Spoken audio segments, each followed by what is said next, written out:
we got your name from a client of yours and we want to talk to you about a marketing project. So I said, okay. So we scheduled time. I show up to their office. There is a Maserati. There's a Porsche. There is a Bentley. There's a Rolls Royce. There's a Lamborghini. There's a Ferrari. There's literally every exotic car you can think of. There's at least a dozen of them. So I knock on the door because it's like a converted office. Like it's like a 5,000 square foot home type of thing they converted to an office. And I noticed something on the whiteboard in the back of the room. It's got, company goals and to-do lists. But in the bottom right-hand corner, it says, "Is Justin Trapp the next leader?" ? Yo, Holy Hustle podcast here with my good friend, Justin Trapp. How are you, my man? Bro, it's good to see you, man. It's good to do this. We've been running online for a while.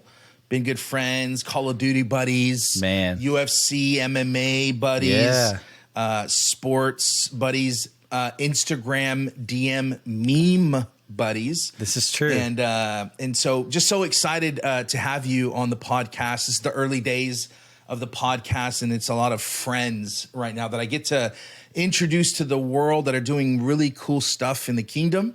And, for those that don't know you, can you talk a little bit about kind of how you got, how you got to where you're at right now, being the founder of Ministry Pass, building a super uber successful company with a team, 3 studios. We're just messing around with your garage studio right now. But yeah, just tell folks a little bit about, kind of how you got your start into entrepreneurship and how you get to where you are today. Yeah, well, thanks for having me. And I appreciate you donating $5,000 to my foundation. That's why I agreed to come on. Yep. And it was 10. Okay, it's 10. Sorry. No, we're gonna have a lot of fun, bro. Heck yeah. So for me, I think my journey probably starts like a lot of other entrepreneur journeys, right? As a kid, like mine's like stereotypical. At 7 years old, my mom helped me sell some lemonade, and I still remember the amount. I made $1.90. Wow. And my mom taught me about tithing. Then it was like the first money I ever made. She's like, okay, now we got to give 10% to God. And from there, I started mowing lawns. And listen, we grew up, I would say, extraordinarily average. We wanted to be involved in church, but we were very, very poor, I would say. So if I wanted to go to kids camp, if I wanted to go to summer camp, if I wanted to do anything extracurricular, I had to figure out a way to pay for it myself. And so I think me becoming an entrepreneur really was born out of this desire, right, to be involved and go to the things that my friends went to at church. Fast forward to about 10 years ago. I am a freelancer, and I've got about 10 or 12 retainer clients, if you will, most of them churches. And I felt like God called me into ministry when I was a kid. And so I started wanted to work in the church world. And so I'm comfortable in that space. And I was just, to be honest, bro, I was exhausted. I was not a good entrepreneur. I was a good hustler, but I was not great at business. And so I had about a dozen clients, the most tired I've ever been in my life. And I get this phone call that really, I believe, changed the trajectory of my business career. It's this phone call, and the guy on the other line says, "Hey, this is so-and-so. We got your name from a client of yours, and we want to talk to you about a marketing project." So I said, okay. So we scheduled time. I show up to their office, and there is a Maserati. There's a Porsche. There is a Bentley. There's a Rolls Royce. There's a Lamborghini. There's a Ferrari. There's literally every exotic car you can think of. There's at least a dozen of them. And I'm going, who are these people? So I knock on the door because it's like a converted office. Like it's like a 5,000 square foot home type of thing they converted to an office. And this girl answers the door, and the first words out of her mouth were, "Good morning, Mr. Trapp. Can I get you a Red Bull?" And I was like, what on earth? So I come to find out, people have said, when I describe it to them and say, hey, that's Entertainment 720. If anybody's ever watched Entertainment 720, Entertainment 720 in real life. So I walk in, and there's club music on. It's like, and I'm like, this is like 9:30 a.m. in the morning. And there's like young, pretty people everywhere. The dudes are all suited out, and there's TVs with SportsCenter on. And the young lady says, hey, the CEOs, this is a co-CEO situation. She said, the CEOs will be with you in a minute. They're up and you can go wait in their office. So I go upstairs and I go to the office and I'm just kind of looking around, trying to take this all in. Like, this is the most bizarre office I've ever been in. And there are giant swords on the wall, like everywhere. Like, William Wallace, Braveheart, like massive 6-foot long sword. And I noticed something on the whiteboard in the back of the room. It's got, company goals and to-do lists. But in the bottom right-hand corner, it says, is Justin Trapp the next leader? ? And my curiosity is like, full bore here. Well, what on earth? So these guys come in and their culture is so thick and so energetic. And when them and their team walk into a room with a client or just in a restaurant, they roll up with all these exotic cars. They're all dressed extremely well. And then on top of it, the guys are wearing ball caps with their logo on it. So people are like, hey, who are y'all? Like, what is this? What is that logo? Yeah. And so they wanted to create this lifestyle brand, if you will. And for some reason, I got plucked from obscurity to do it. And so I just remember going, okay, this is wild, first of all. And we talked over a few days. I interviewed with them and they offered me $85K to work from home and I got 5% equity. 10 years ago, $85K was a lot of money, right? For anybody. And they're going to let me work from home. And I told my wife, this is what I told my wife. I said, listen, this is either God giving me this providential opportunity or B, I am the fall guy. Because these guys were energy brokers. They're energy brokers and they want to start this lifestyle brand. And I thought, this is odd. This is just incredibly odd. Yeah. So I ended up doing it.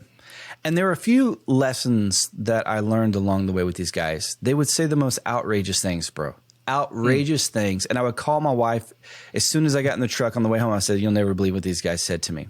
But they sent me all over Texas looking at energy shots. I mean, I know more about 5-hour energy than probably the average consumer. They would say stuff like, hey, Justin, we want you to create the next Under Armour. I'm like, okay, right. Yeah, let me put that in my business plan. They would say these crazy things. But one thing that they said to me, and here's where I'm getting with this, and this is sort of the beginning of, like, I would say this evolution that has happened in me as an entrepreneur, as a business leader. I remember where I was standing. We were sort of having conflict on the direction, and they were a little confusing, I'll be honest, at times. But they continually stretched me. They challenged me to think bigger. And at one point, I remember I was on my front porch, and they said I was in the middle of, like, pitching them this idea or this direction or the strategy that I wanted to use. I don't even remember what it was. But they stopped me right in the middle and said, just wait. Justin, listen. You are managing our business like it's your business. Your business is small. We want you to manage our business like it's our business. And I got off the phone. I just sat there on the porch and I thought, you know what? They're right. My father was a blue collar electrician. My mother homeschooled us. She didn't work. I don't really have a lot of great business experience. I was just a hustler that needed to make some extra money for church camp. Like, that's how I got into this.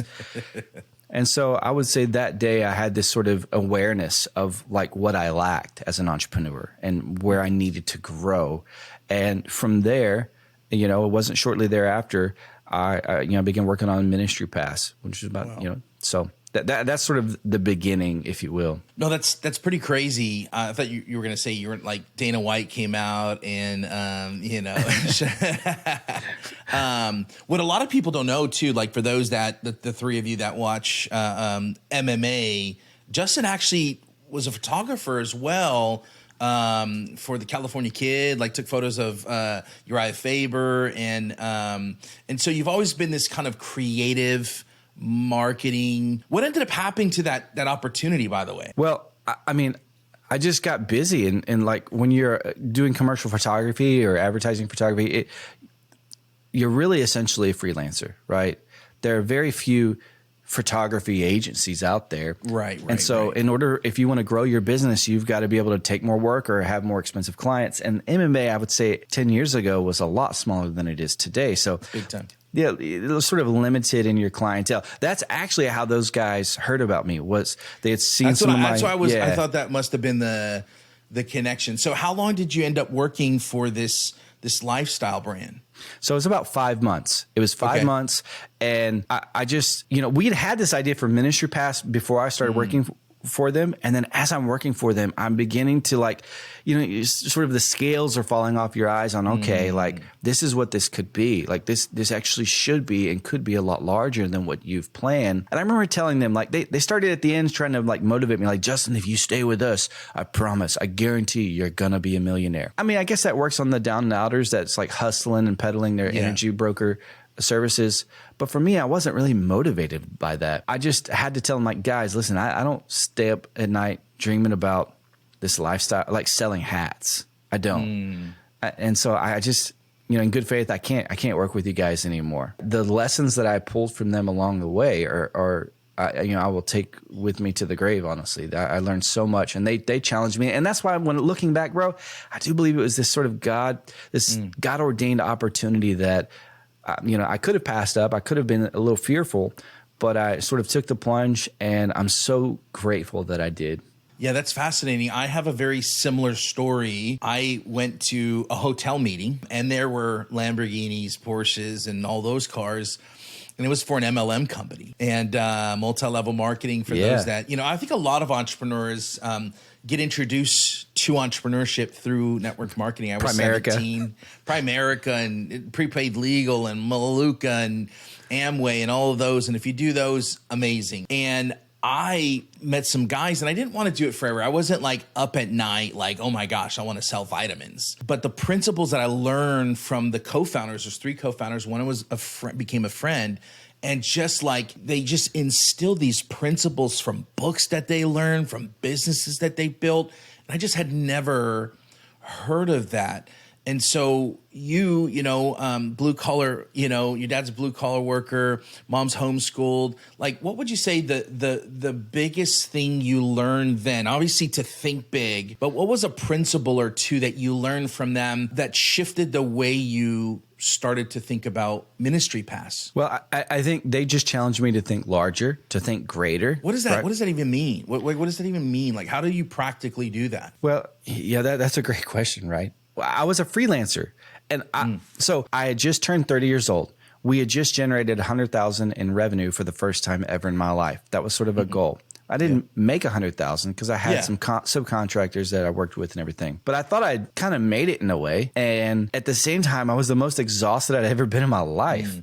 And these guys no, like, your business is actually small. We believe in you, but your actual business is small. You need to think larger. You need to think greater. You need to think in terms of scalability. And so that's where they challenge me. I'll say this too. A lesson I learned from them is that there's always a way. There's always an angle. People are motivated, and you just have to figure out what motivates them to say yes. For example, this is like sort of a niche UFC story, but Ronda Rousey was the champion. Yeah. And she was dominant, right? She was submitting people in like 13 seconds and all that. There was a young lady named Holly Holm that came up, and she was on the regional scene, and I was familiar with her. And she had just gotten into the UFC, and these guys wanted us to sponsor Holly Holm in the UFC. So they were tasked me with like, hey, go sponsor Holly Holm. Wow. And at the time, the UFC had this sponsorship tax. So in the old days of the UFC, now they have uniforms and it's cleaned up. But prior to that, a fighter is like, they're doing the fighter, introductions, and the fighter will, his cornerman will drop the banner down. And it's got all these different random logos and fitness logos. Well, those are their sponsors. Well, in order to actually sponsor a fighter, you had to pay the UFC like $250,000 or something like that. It's like a sponsorship tax. And so I told the guys that, and they said, listen, we're not paying $250,000 to sponsor her. Find a way. And so I was like exploring, making phone calls. I'm like, guys, there's not a way. Like, it's $250,000. Like, no, there's always a way, Justin. That's what they kept telling me. There's always a way. And then one day, it was their idea, not mine. They came in and said, we got it. We got the idea. I said, what is it? They said, call Greg Jackson's gym, which Greg Jackson is where Holly Holm trained. It's a very notorious gym, one of the most successful MMA gyms in the world. And they said, offer to buy them all new equipment. We'll buy them punching bags. We'll buy their new jiu-jitsu mats.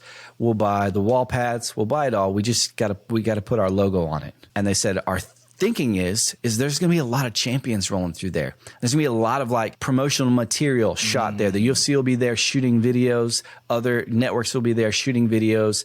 And we want our logo to be in the background. And I kid you not, I was like 2 years later after I left, transitioned out of working with them, I'm watching a countdown to the UFC, and there it was, their logo in the background. And so they didn't pay nearly $250,000 to get that sponsorship deal, and they ended up sponsoring Holly, and of course Holly knocked out Ronda Rousey with the head kick. So that's pretty crazy. There's always a way. You talked a minute ago about your motivation wasn't money at that time, because they're like, hey, you could be a millionaire, and I'm sure a lot of people that have been around the entrepreneurial game have got sold one of those pipe dreams that just didn't feel right. But like, man, like, did I leave millions on the table? What at that time, what was your motivation then? Like, what kept you up at night? What was the thing, like, man, I'm working towards this? What was that? So, I grew up wanting to be in ministry, or I felt like God called me into ministry. And so you get on this path, right, where it's like, hey, you're going to be a youth pastor, and then you're going to be an associate pastor, and then you're going to be a pastor. I did that. I was a youth pastor, I was executive pastor, but I never felt like God tapped me on the shoulder to be a pastor. I just never felt that. And so as I began to work in business, my pastor sat me down one time and he said, Justin, I think you'd be a fine pastor. This is a pre-ministry pass. I have a point on this. And he said, listen, I think you'd be a fine local church pastor, but it is apparent to me that God continues to bless you and give you influence in business. And so I think your contribution to the kingdom will be much greater in business than it would be you being a pastor at a local church. And so that really sort of, I felt like my soul connected with that purpose. And so my purpose and my values was to really help pastors at smaller churches, which is a majority of the United States. And so when they're trying to challenge me or entice me, I was saying, hey, you're going to be a millionaire. In my head, I'm going, look, I just want to help pastors. Like, we got to pay our bills and all that, but I just want to help more pastors. I just want to help more churches. Being a millionaire is like the farthest thing from my mind, honestly, right now. So that I would say that was my motivation at the time. No, that's really good. And you got to kind of know exactly what that reason why you're doing what you're doing is. How important is it for entrepreneurs to get clarity on the thing that they're supposed to be doing? Because as you know, and someone successful that has influence like you probably approached a ton, you probably got 1,000 business ideas, but just the idea of having clarity and focus on an idea versus trying to do too many things at one time. Well, I mean, I would say I'm guilty of it, right? Having lots of ideas. You get to a certain point, I think really fatigue just beats that tendency out of you eventually, hopefully. I just was so tired, bro, that after we launched Ministry Pass, we had this idea for what became Sermonary. Sermonary is our sister platform, but we let that sit on the shelf for several years because I felt like we literally just birthed this thing. It's a baby. It's learning to crawl, and I'm not going to add another baby into the mix immediately. I mean, we've all seen those parents, and we've been those parents ourselves, where you have kids back to back and you're just, zone defense. Like if you're an entrepreneur and you're always pursuing these ideas, that's really what it's like, right? You're having all these little children and you're trying to take care of them and nurture them and feed them, and they need attention. And it's really hard. It's really hard to be great at that. And I have great respect for the people that have figured out ways and systems to be able to thrive in that. But I would say those are the 1%ers. The rest of us, we really need focus. We really need clarity. And we need those things early on. No, that's really good. And so before I ask kind of some of the lessons that you learned growing Ministry Pass, can you talk a little bit about what Ministry Pass is? And maybe some of the numbers of customers that you guys have, about how successful it's been.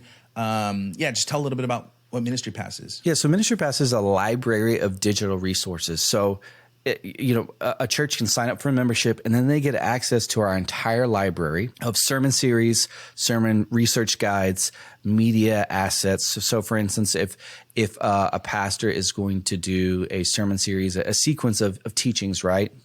weekends in a row on baptism, water baptism. We provide them the research content behind, some of the sermons. We provide them talking point ideas, some illustration ideas, and then we also give them all the media that they would need to promote water baptism internally or externally on social media. So everything they would need from like a sermon and media standpoint, that's what Ministry Pass is. And we've got a sermon series on every book of the Bible. Wow. We've got 1 year sermon series through the book of Acts, through the book of Matthew, through Exodus.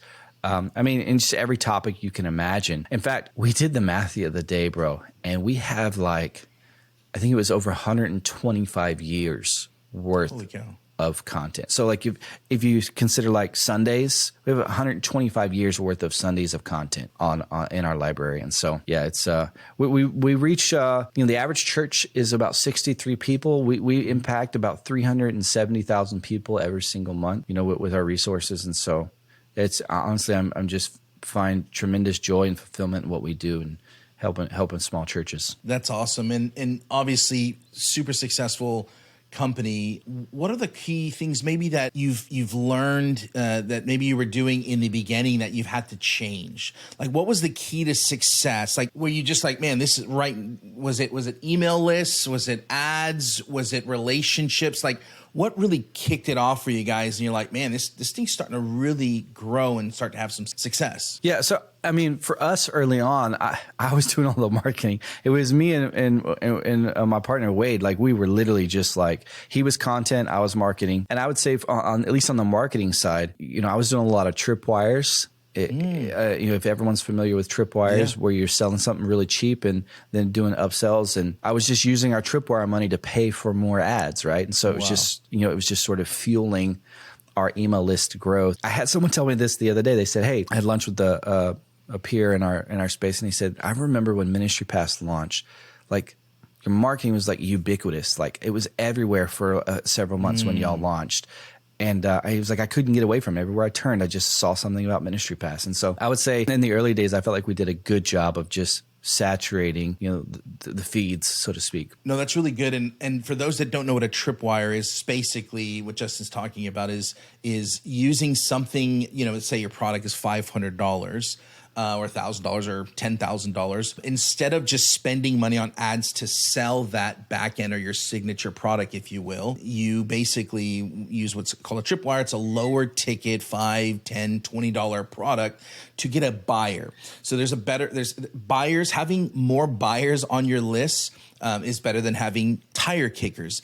And so what this does is it allows you to grow an email list and kind of liquidate the spend for your advertising. And then you probably use email or webinar or something of that sort to sell and upsell those people. Did that just go away? Did things start to shift? Do you wish like, man, I stopped that because I'd hire someone? Like, tell us a little bit about how you had to shift to really start scaling even larger. Yeah, so for the first several years, I was doing the marketing myself, and then we start adding some subcontractors, some freelancers to offer support, and then eventually we've turned it over to an agency, and now we have a full-on, fractional CMO that works with our marketing team. I don't know if tripwires work as well as they used to be honest with you. I don't think Facebook, just Facebook ads work as well as they used to, for us at least. We're finding great success with Google, PPC, but we're doing it all, to be honest with you. And there are seasons for it all. Facebook ads can work really well. Facebook groups, obviously, a lot about Facebook groups.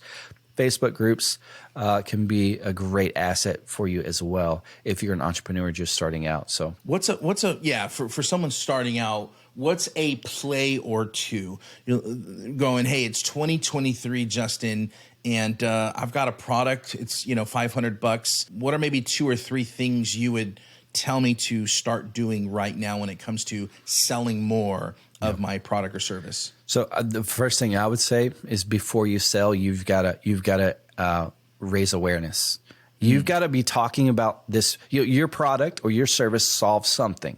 What does it solve? What is that pain that it solves? And for the first 60 days before you ever introduce, I could even go back 90 days. You just need to start raising awareness to this issue, right? You need to start aggravating this issue, this pain point. You need to press down on it, and they need to be noticing it. Like if you have an email list or a Facebook group, all of a sudden you've brought awareness to this issue, and they begin sort of consciously noticing it in their lives, or they experience that issue and they're like, oh yeah, that's what Alejandro said the other day in the Facebook group. Like, they need to sort of connect the dots and be aware, because otherwise, if you're just selling a product and you're not preparing them for what you're about to sell, it's not going to go nearly as well. And so for me, figure out what your launch date is, or your product date is, and then you need to start talking about the issues. And there's an entrepreneur in our space.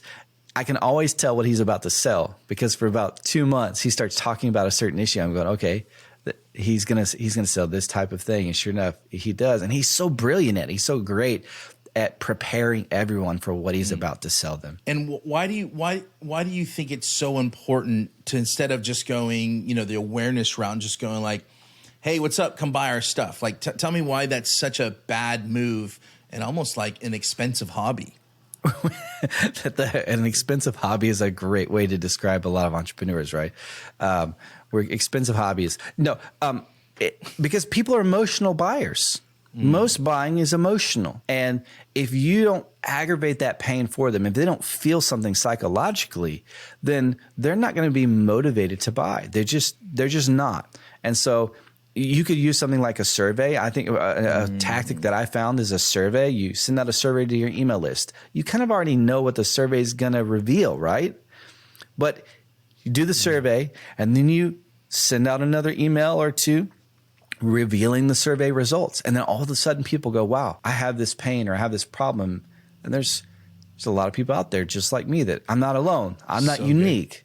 Good. And then you sell this resource to this group of people, and there's just something that happens, right? When everyone's in the same frame of mind, it sort of builds and adds momentum, like to a product launch or to a product sale that you wouldn't have otherwise. And so I think awareness is probably the biggest tip I would have on just selling a product. Is they've got to be aware of the pain, or their pain. We all have pain. Yeah, and I think, Justin, a lot of people are so busy on the hamster wheel of life that they're really not thinking about their pain. They're coping. They're doing a lot of different things to avoid it. But I think the people that win are the ones that come and say, hey, here, it's not just you that has this. We worked with a lot of people that have this thing here. And then they start seeing the survey, which I think the survey is brilliant. And you kind of have an idea of what the answers will be. But the cool thing about a survey sometimes is you get language and messaging ideas to repeat back to them the pain points that they are feeling, the frustrations, the hopes, the dreams.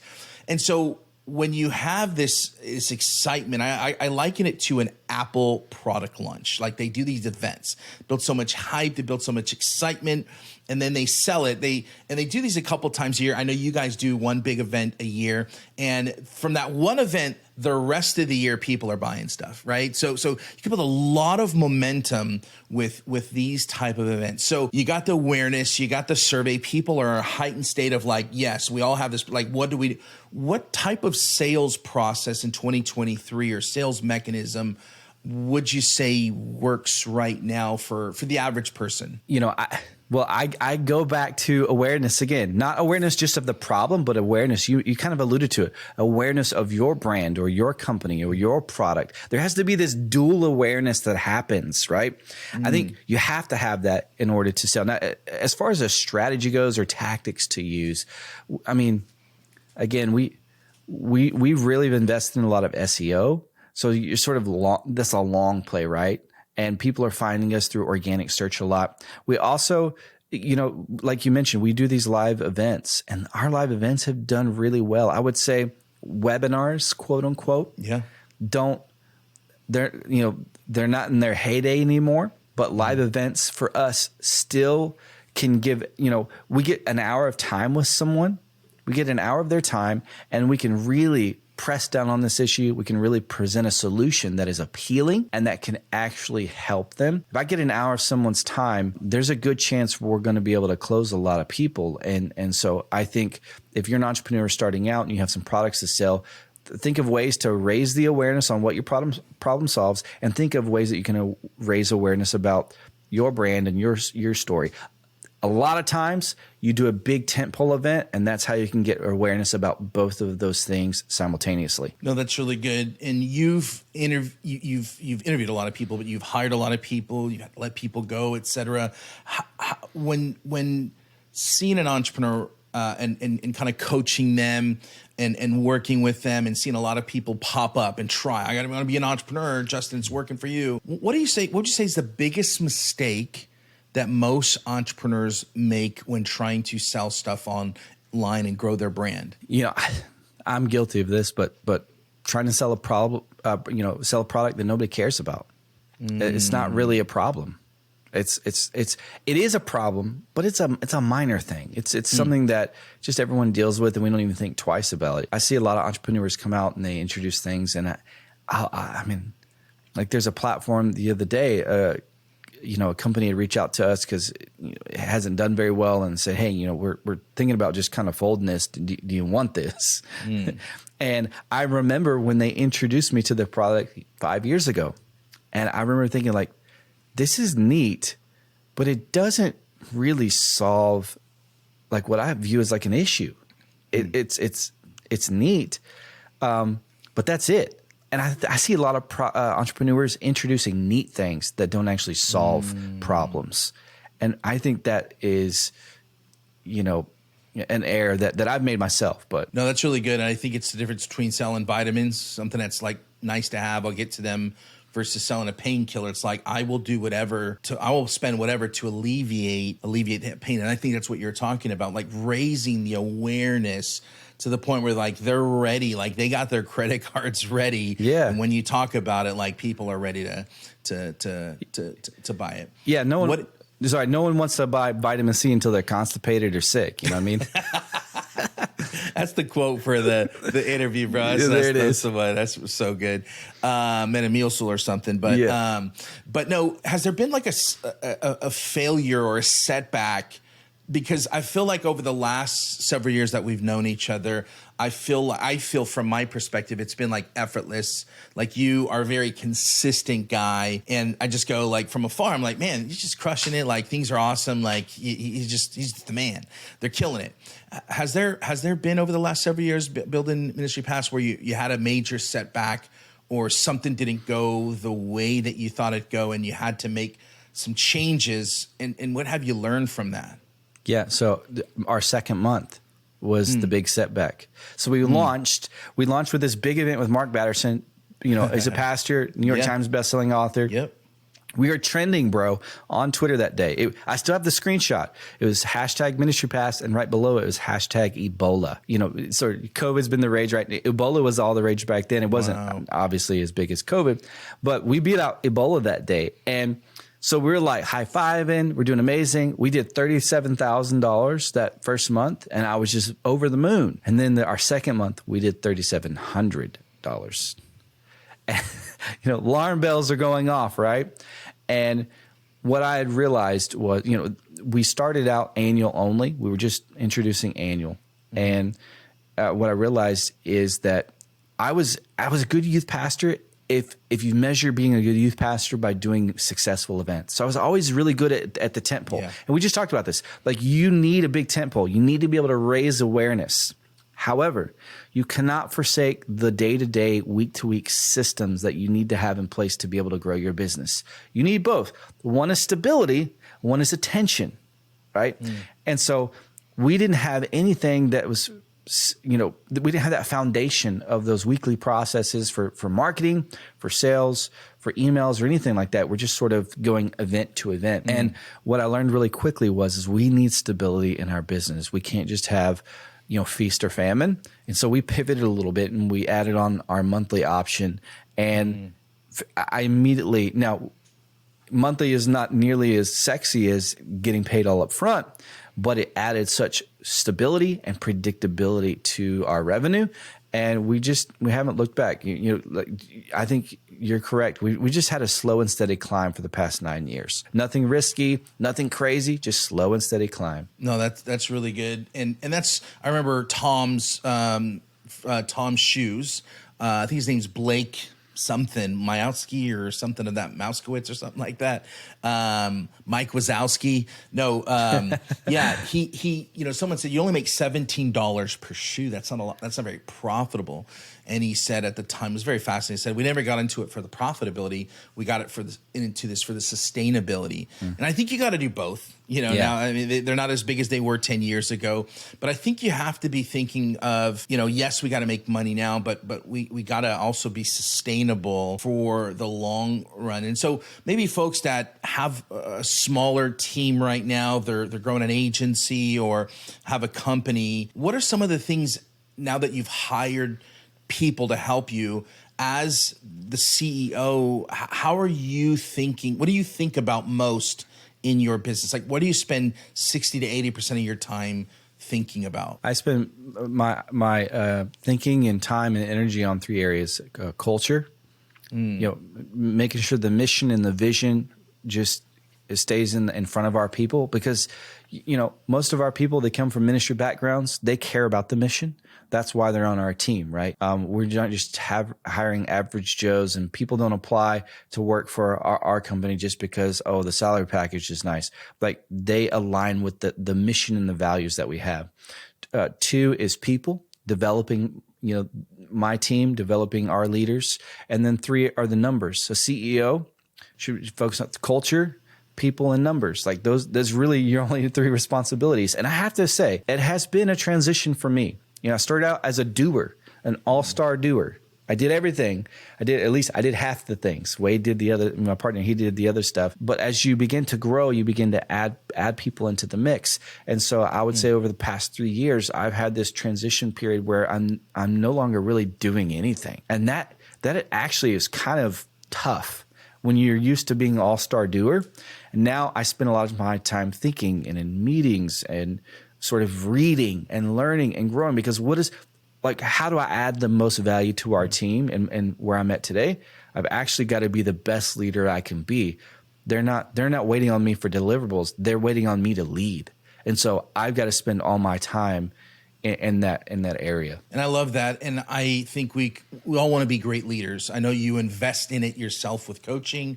I know you study leaders. You talk about Mark Batterson. You've been around a lot of successful leaders. You learn about leadership. What do you think is the most important characteristic of being a great leader? Man, I tell my wife this all the time. If someone doesn't have self-awareness, they have no hope. Why is that? Because if someone doesn't have self-awareness, they're not able to grow. They're not able to see their faults. People aren't able to speak into them because they're sort of closed off mentally. But if someone's self-aware, if you're a leader and you have this level of self-awareness, you have this honesty about yourself. Like, hey, here are my shortcomings. Here's where I fall short. Here's where I need to grow. Without self-awareness, none of that growth can take place. And that's so good. To me, that's a very important value for really not just leaders, but every human. You know what I mean? Oh, I know. Yeah. No, I know. It's you gotta. The biggest thing you said to me is, like, when someone gives you some candor, some feedback, are you willing to accept it? And maybe it doesn't feel good, because sure, it usually stings. But are you defensive, or are you at least kind of going, man, are you open-minded to the possibility? And that's how you grow. It would really stink to go your whole life with always being defensive and not having a growth mindset to always want to improve. And I would say, Justin, the most growth in my life has been the most rigorous feedback. Yeah. How about for you? Same. People need to be challenged. I need people to challenge me, to ask me the tough questions, to say, hey, you said this, what did you mean by that? If someone doesn't have any self-awareness, they're caught off guard by your feedback, right? They're shocked by your feedback. And so I've got to continually be disciplined and say, okay, like, am I being objective about, where I'm at as a leader? Am I inviting others to speak into that so I can facilitate that growth? Growth is intentional. Man, it is observational and is intentional. Does not happen by accident. You wanted to be in ministry. I mean, I think you have an Assemblies of God background like I do, right? I think that's yeah. Right. AG in the house. But you're a man of God, you infuse, you work in ministry, you have a ministry company, but still we have to do the work of being a man of God and instilling those beliefs into the way that we do business. How do you infuse your relationship with God with the work that you do on a daily basis? Because it's really easy to go, yeah, we run a Christian business, like I'm doing my part. But how do you have to really think about, man, like I really need you, God, I'm depending on you. What does that look like for you? So I think we cheat a little bit, my particular team, because I've been a part of like some C12, groups, and there are non-Christian companies. There are Christian leaders in non-Christian companies, and so their challenges are a lot different than mine. They're wanting to bring in like, what is the chaplain service, marketplace chaplain, and they're wanting to add maybe a Bible study, and that may seem taboo for a part of their company. Half my team are like ex-pastors, and the other half are heavily involved in their church, and so for us, I would say we probably don't do as good a job as we could at just being intentional about talking about some of the spiritual things, because it's kind of, I've been a church brat my whole life. So you learn how to become a professional Christian. Yeah. And I just have to make sure that I have those spiritual disciplines in place, because without the spiritual disciplines, you can fake it. I've been in church for 40 years.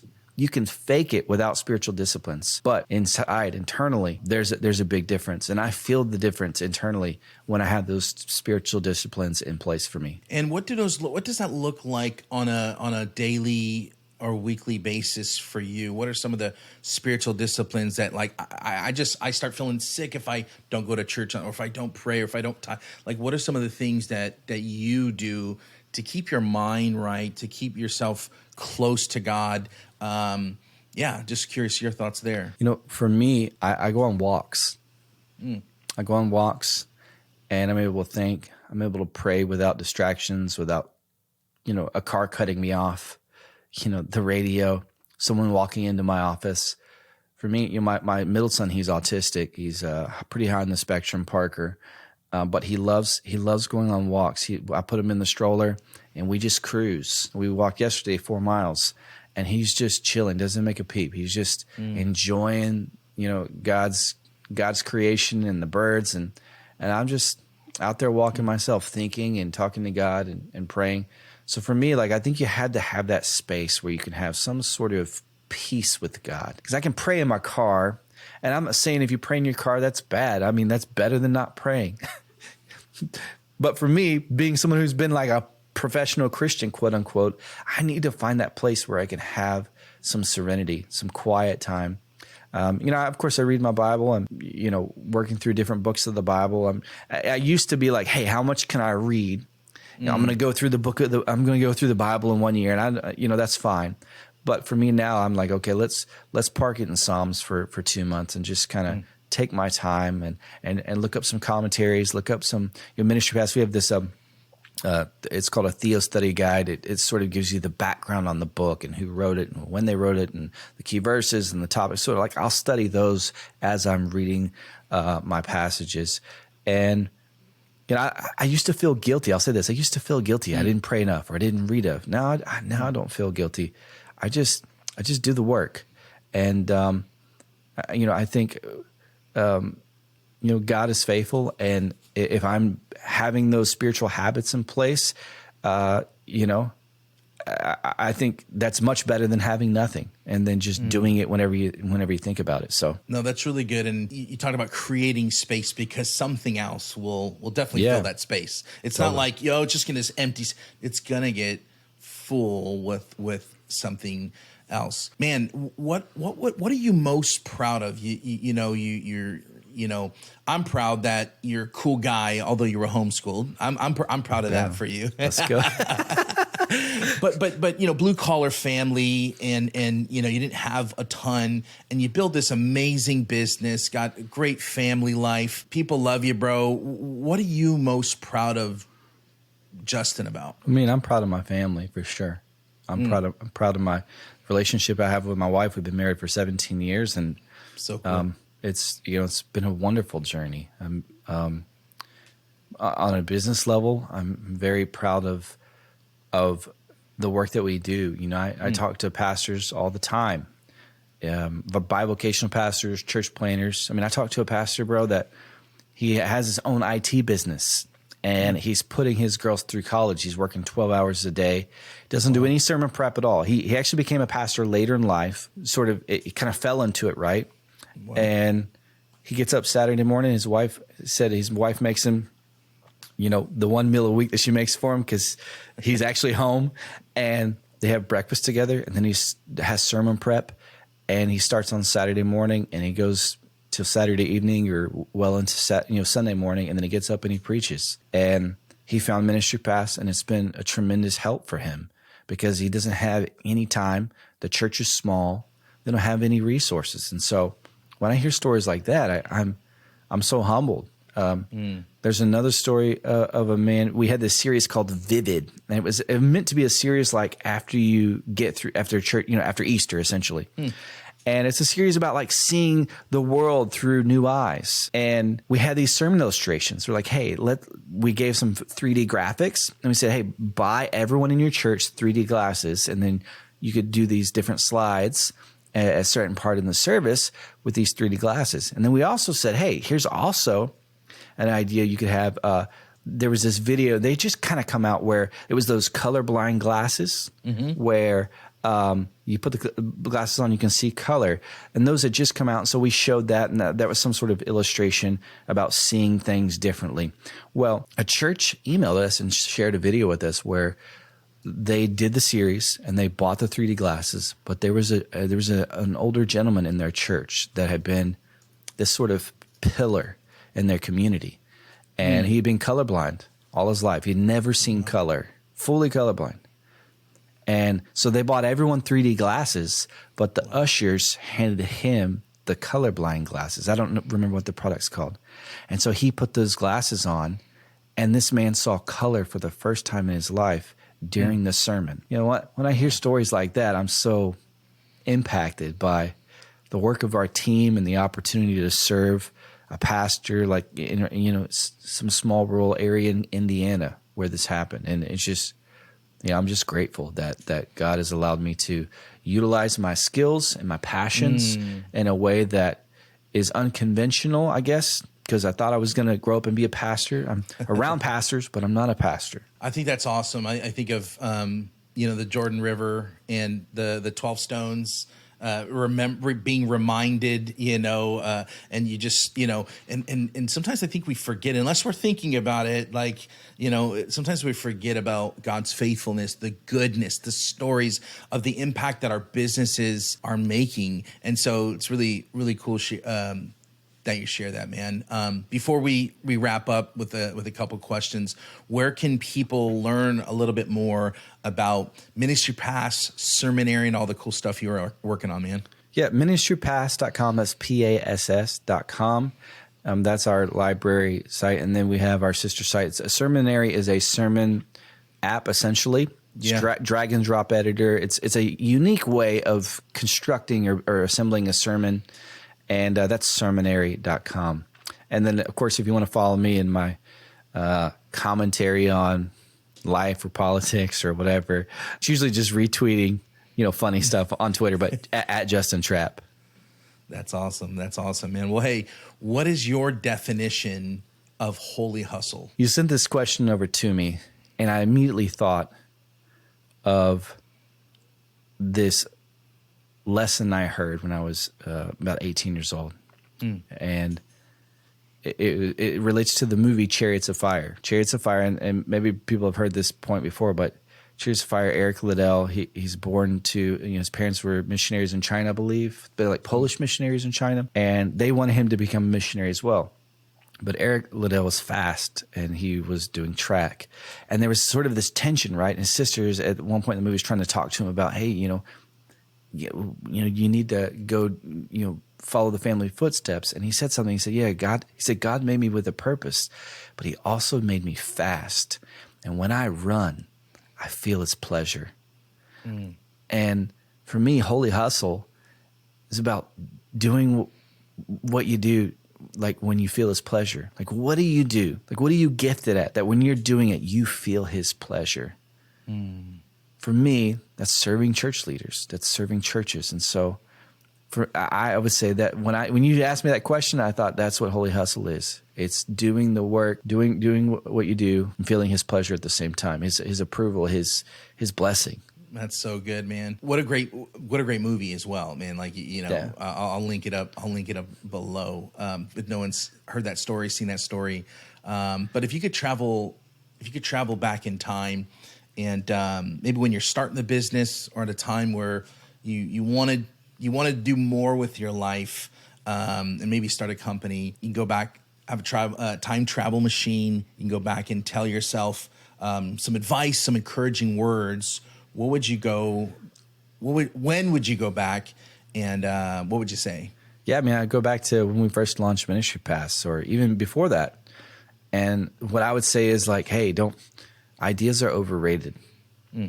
Ideas are overrated. I think early on, I put the value in the idea. Like, oh, this is a unique idea. This is an idea that no one's ever done.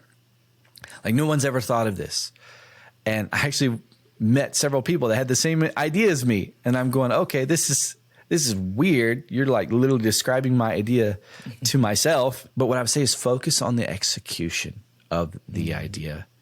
Because if you focus on the execution, that's really where the secret sauce is. The secret sauce isn't in the idea. It isn't in this concept or this product that you came up with that's like new and going to change the world forever. The secret sauce is how you implement and execute that idea. The person I talked to, they had the same idea as me on something. We executed it and implemented it, and both products are still successful today. But the way that they were fleshed out, even though he used the same words that I did, the way that we executed it was very, very differently. So don't get hung up on ideas or people copying your ideas. Get hung up on the execution, on your systems and your processes, so that you don't have a month like me where you go from 37,000 to 3,700. That will save you that hassle. Well, Justin, that was amazing. Appreciate you. Appreciate your friendship. I think daily we have going back and forth with sports or Beavs or UFC or something. So just want to say thank you so much for being a great friend to me. I think as entrepreneurs, as Christian entrepreneurs especially, we really need others that we can look up to, that we could see and root and that could keep you accountable, and that you have in your corner, man. So I'm rooting you on, man. Excited that we got to do this together, and look forward to seeing Seminary and Ministry Pass continue to grow, man. Appreciate you, bro. Go Stros.